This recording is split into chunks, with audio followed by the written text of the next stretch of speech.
Okay then, as you can see by the title, the video for this lesson is going to be looking at lobbying in the USA. This again is another method which pressure groups use, and again it's one which they also use in the UK as well. So I thought first of all, it'd be quite nice to discover what is meant by lobbying, just to refresh yourselves from last year. So it's when a pressure group either employs a person whose job it is to build up good relationships with elected politicians and try and persuade them through lobbying them to support a particular policy or idea of that pressure group.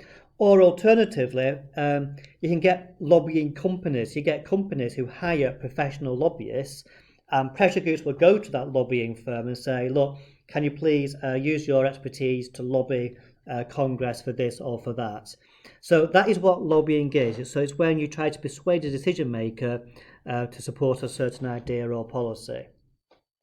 The number of lobbyists in the USA has really increased, and it's increased along with the size of the federal government in Washington DC, which again kind of makes sense. So currently there's about 11,000 lobbyists, and they spend about $3.15 billion a year lobbying. So clearly pressure groups see a benefit in lobbying, otherwise you won't spend $3 billion doing it. And most of the big lobbying companies, so most of the organisations who hire professional lobbyists and then, clients come to them to lobby various industries, they're all located on somewhere called K Street in Washington, DC. So in terms of pluralism, for those who've forgotten, means when lots of competing groups and stuff have fairly even access to decision makers, and decision makers have the opportunity to hear different views and ideas. They are quite useful for pluralism because they do provide advice and knowledge from members of Congress. Members of Congress and their staff might not be experts in every area of policy, and lobbyists and lobbying companies might have expertise in certain areas which a congressman or a senator or whoever might be able to use and utilise. Sometimes they can help negotiate deals between different members of Congress. So say, they might find, to a lobbying company or a pressure group might know that a certain member of Congress is interested in something due to their conversations and stuff. Well, they might also know that another member of Congress is also interested in similar things. So they can kind of help to kind of marry them up sometimes to help them kind of pull forces behind a particular idea. They can also help members of Congress or senators or whoever generate support for their legislation or their ideas. So again, because they know so many members of Congress and stuff and what they're interested in, they know which ones they might want to speak to say, hey, this member of Congress also agrees with your ideas on this. There are, though, a series of problems with lobbying. Okay, and we're going to look at these in turn in a few minutes. But your first one is something called elitism, revolving door syndrome, lobbying firms and campaign finance, scandals, and difficulties they create in passing effective legislation. So, if we look at elitism, and there's a couple of aspects to elitism. The first one is cost. Elitism is basically when just a few groups tend to dominate, and they prevent pluralism, because rather than a member of Congress or a senator getting 4 or 5 different opinions and hearing the views of 4 or 5 different pressure groups, actually they tend to just hear 1 or 2, and they're often the ones who can kind of speak the loudest, if that makes sense. And that's usually done with money. So in terms of cost, only the most wealthy groups and individuals can afford professional lobbyists from K Street, and that's where the best lobbyists are located.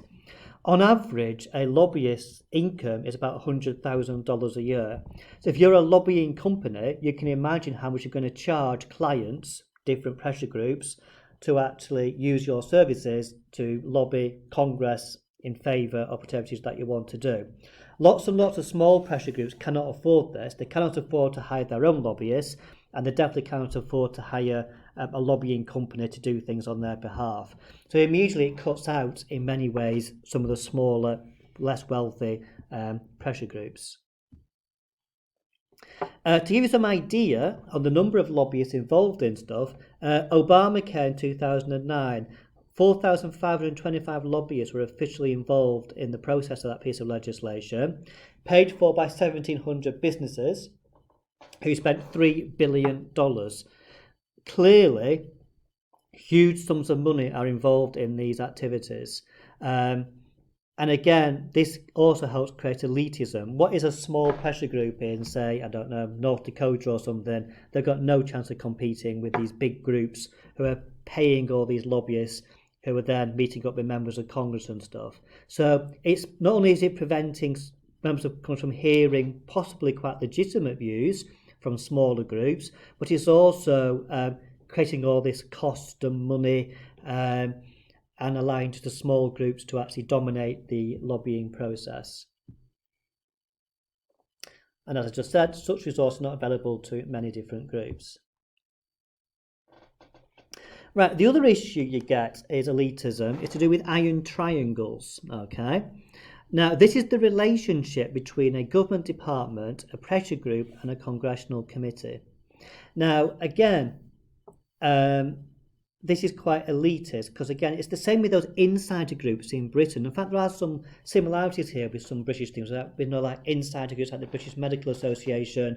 They're kind of the people who the government go to quite early on, aren't they, to find out about health reforms.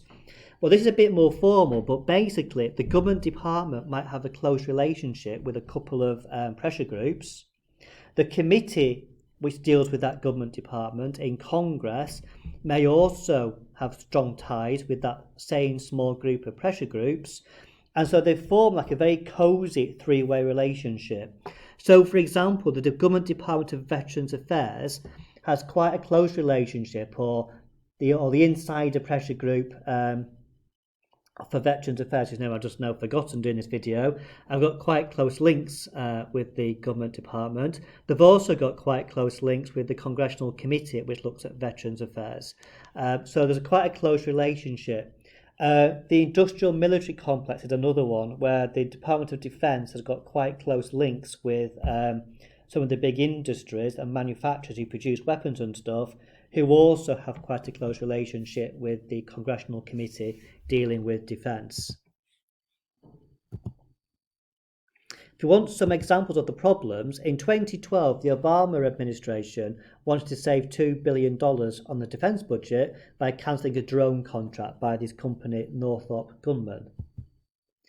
Northrop Grumman weren't very happy, so they employed 26 lobbyists, many of whom were former staff of members of Congress. They spent over $500,000 to the House Armed Services Committee in the election cycle. So in other words, they used some of their money to help members of Congress on that committee get re-elected. And of course, what do they expect in return for that $500,000? $113,000 was given to the election campaign of the chairman of that committee, who then wrote an influential letter to the Secretary of State for Defence, a man called Chuck Hagel, about why the defence programme was so important and how Northrop Grumman ought to provide those drones. Elitists certainly, because it's one manufacturing using their money and wealth to get their own way. Corrupt, I put that in question marks, you can judge that yourself. Be careful using words like corrupt in essays, by the way. I think I stick with elitist. Okay, the other big issue, and of course what I should have said before about elitism and cost and lobbying, is that in Britain, again, Britain has lobbying companies, and big industry and big pressure groups will employ lobbyists as well. And there's been issues around that in Britain with, do lobbying companies in Britain really dominate more than smaller groups are allowed to have their say on certain issues? Again, look through your notes from last year, you should find some stuff about lobbying companies in the UK. Right, another problem, this is also true in Britain, is something called the Revolving Door Syndrome. What this means is that when a member of Congress or a member of their staff, and this can also be the staff of the president as well, the administration staff, when they lose office, so the congressman retires or whatever, or the staff, resign or whatever happens, it's when they then decide to become a professional lobbyist instead. And the danger is that they can go to places, I suppose, which other lobbyists can't. So if I'm a lobbying company and I want to get some influential people to lobby on behalf of my clients, I might be quite attracted to trying to hire a former senator, for example, or the chief of staff of a former congressman, because those people know the other politicians in Congress.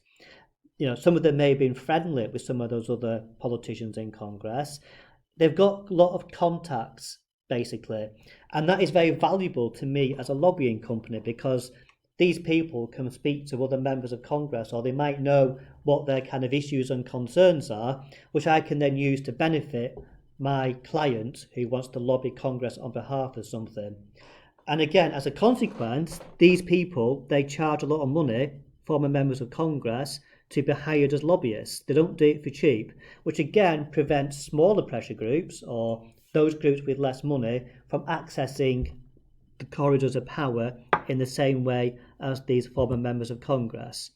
And just to give you some ideas of the money and stuff involved here, the former Speaker of the House of Representatives, a really influential position, John Boehner, he joined a lobbying firm when he left as Speaker called Squire Patton Boggs. They've always got interesting names.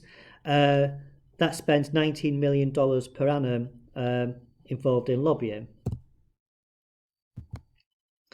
In terms of issues and problems, Peter Davidson, who's an advisor to the former House Majority Leader, these people now work for Verizon Communications. Verizon Communications were able to secure clearance for a multi-billion-dollar deal with various cable companies in 2012, despite the Department of Justice having an investigation into this group and the monopoly it would create. So despite the Department of Justice not being happy with this group doing this group were able to secure this contract, I suppose, because of the influence they had in Congress due to Revolving Door Syndrome. Quite a lot of the former Obama administration are also now involved in professional lobbying. This guy, for example, and again, I'll put on Teams a document I found about former Obama people becoming lobbyists. This problem, by the way, is also true in Britain. In Britain, many former MPs or people who work for MPs, they do join lobbying companies as kind of their post-political career, I suppose. And again, just like in America, they exploit their contacts with their mates and friends and stuff who they knew in Parliament in order, to help their new company which they've joined, get the influence which they're seeking. Okay, I'll do another video for the second half of this, so you've got that as well. But I'm running out of free time, so I'll do another video in a few minutes.